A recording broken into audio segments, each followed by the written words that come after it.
T20 વિશ્વકપની ફાઇનલની જંગ જીતવા આવતીકાલે અમદાવાદમાં સુપરહિટ મુકાબલો છે. ત્યારે અમદાવાદમાં ક્રિકેટ ફીવર છવાયો છે. સ્ટેડિયમ બહાર ચાહકો ઇન્ડિયન જર્સી, ફેસ પેઇન્ટિંગ અને રાષ્ટ્રધ્વજની ખરીદી કરતા નજરે પડ્યા. બીજી તરફ ન્યૂઝીલેન્ડની ટીમે ફાઇનલ માટેની તૈયારીઓનો આરંભ કર્યો. સૂર્યાએ કહ્યું, ટીમનો ગોલ સૌથી મહત્વનો છે. જો ટીમને પહેલો બોલ પર છગ્ગો જોઈએ તો તે જ કરવું પડશે. જો પરિસ્થિતિ અલગ હોય તો તે મુજબ રમવું પડશે. આ ટીમમાં વ્યક્તિગત આંકડાઓ કરતાં ટીમ માટે રમવું વધુ મહત્વનું છે.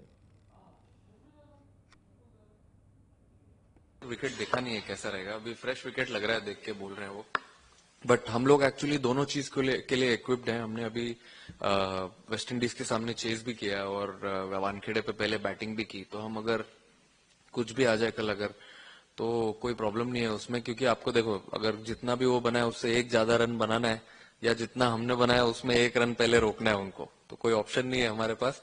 जो भी आ जाएगा हम लोग कंफर्टेबल है करने.